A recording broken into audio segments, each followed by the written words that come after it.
Hello friends, ఎలా ఉన్నారు మీరంతా? నేనైతే బాగున్నాను. మీరు కూడా బాగుండాలని మనస్ఫూర్తిగా కోరుకుంటున్నాను. ఈరోజు రెసిపీ వచ్చేసి మిల్ మేకర్తో అండి. ఈ విధంగా చేసి చూడండి, అందరికీ చాలా అంటే చాలా నచ్చుతుంది. పిల్లలు కూడా చాలా ఇష్టంగా తింటారు. దానికోసం ఒక 2-3 టమాటాలు తీసుకున్నాను. ఆనియన్స్ తీసుకొని మంచిగా నూనెలో వేయించి పెట్టుకున్నానండి. ఆ తర్వాత మిల్ మేకర్ని ఒక 5 మినిట్స్ మంచిగా ఉడికించి ఆ తర్వాత 5-6 టైమ్స్ కడగాలండి. వాటర్తో, క్లీన్ వాటర్తో కడిగేసి వాటర్ స్క్వీజ్ చేసేసి ముక్కలుగా చేసి పెట్టుకున్నాను. అలాగే దీనికోసం సాజీరా తీసుకోవాలండి, 1 స్పూను. బగారాకు ఒక 2 ముక్కలు చేసి పెట్టుకోవాలి. ఇలాచి ఒక 2-3 తీసుకోవాలి. మిరియాలు ఒక 5 తీసుకోవాలండి. నల్ల ఇలాచి 1 తీసుకున్నానండి. అలాగే దాల్చిన చెక్క ఒక 2 ముక్కలు తీసుకోవాలి.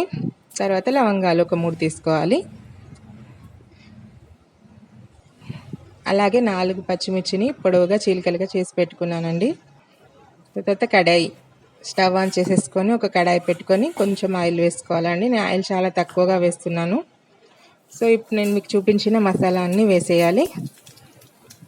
సిమ్లోనే వేయించుకోవాలండి. మసాలాలు అస్సలు మాడిపోవద్దు, కర్రీ టేస్టే చేంజ్ అయిపోతుంది. అవి కొంచెం వేగాక మనం కట్ చేసి పెట్టుకున్న పచ్చిమిర్చి వేసి బాగా వేయించుకోవాలి. చాలా సింపుల్గా టేస్టీగా ఉంటుందండి ఈ రెసిపీ. ఒక్కసారి ట్రై చేసి చూడండి, మీరే బాగుంది అని చెప్తారు మళ్ళీ కామెంట్ సెక్షన్లో. నెక్స్ట్ కొంచెం పసుపు వేస్తున్నాను. మళ్ళీ ఒకసారి పసుపు పచ్చిదనం వెళ్ళే వరకు వేయించేసుకోవాలి. ఒక చేయిలో మొబైల్ పట్టుకొని తీయడం వల్ల కొంచెం షేక్ అవుతుంది వీడియో. నెక్స్ట్ మనము వాటర్ అంతా స్క్వీజ్ చేసి కట్ చేసి పెట్టుకున్నాం కదా, మిల్ మేకర్ యాడ్ చేస్తాను.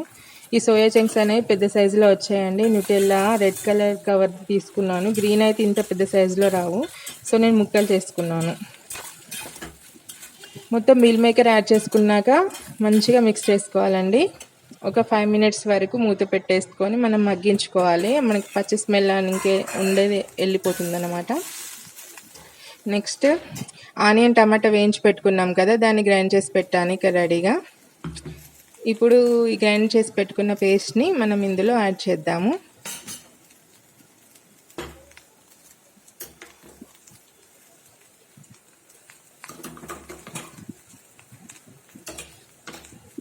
గ్రైండర్లో కొన్ని వాటర్ వేసేసుకొని ఈ వాటర్ని కూడా అందులో యాడ్ చేద్దాం. ఇప్పుడు బాగా మిక్స్ చేసుకుందామండి. మిల్ మేకర్ పీసెస్కి మసాలా మొత్తం మంచిగా పట్టాలండి.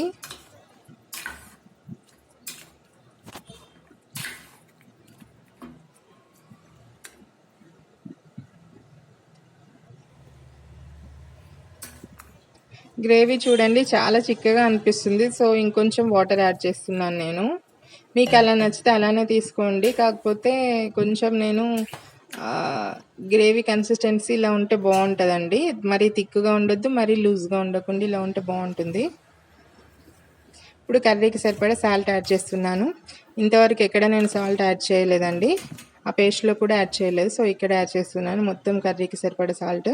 నెక్స్ట్ ధనియాల పొడి 1 స్పూన్ వేసుకున్నాను. నెక్స్ట్ గరం మసాలా యాడ్ చేస్తున్నానండి. ఫ్రీడమ్ ఆయిల్ ప్యాకెట్కి ఫ్రీ వచ్చింది, అదే గరం మసాలా పౌడర్ కొంచెం యాడ్ చేశాను, 1/2 టీ స్పూన్. నెక్స్ట్ ఇప్పుడు మళ్ళీ ఒకసారి బాగా మిక్స్ చేసుకొని ఒక 10 మినిట్స్ సిమ్లో మనం కుక్ చేసుకోవాలండి. చాలా సింపుల్గా కానీ చాలా టేస్టీగా ఉంటుంది. ఒక్కసారి ట్రై చేసి చూడండి. మీకు ఈ రెసిపీ నచ్చినట్లయితే మన వీడియోకి తప్పకుండా ఒక లైక్ ఇవ్వండి. ఇప్పటివరకు మనల్ని ఛానల్ని సబ్స్క్రైబ్ చేసుకున్నట్లయితే సబ్స్క్రైబ్ చేసుకోండి, లైక్ ఇవ్వండి, షేర్ చేయండి, అలాగే కామెంట్ కూడా చేయండి. స్టవ్ ఎప్పుడు సిమ్లోనే ఉండాలండి, అందుకే అది కూడా చూపించాను. 10 మినిట్స్ అయిపోయింది. ఇప్పుడు చూద్దాం కుక్ అయిందో లేదో. బాగా కుక్ అయిపోయింది కదండి. మంచి ఫ్లేవర్ అంటే అరోమా వస్తుంది మంచిది. కాకపోతే మీకు వీడియోలో స్మెల్ తెలియదు కదా, సో నేనే చెప్తున్నాను మీకు బదులుగా. చాలా అంటే చాలా మంచి అరోమా వచ్చింది. నేను ఆయిల్ ఎక్కువగా వేయలేదు కాబట్టి మీకు ఇక్కడ ఆయిల్ ఏం తేలట్లేదండి కర్రీ పైన. కొంచెం ఈ మధ్య హెల్త్ కాన్షియస్ అయ్యాం, సో ఆయిల్ అనేది తక్కువగా వాడుతున్నాను. ఆయిల్ సాల్ట్ 2 తగ్గించేసాను. ఖచ్చితంగా ట్రై చేయండి, బాగుంటుంది. Thank you for watching. Have a good day. Bye bye.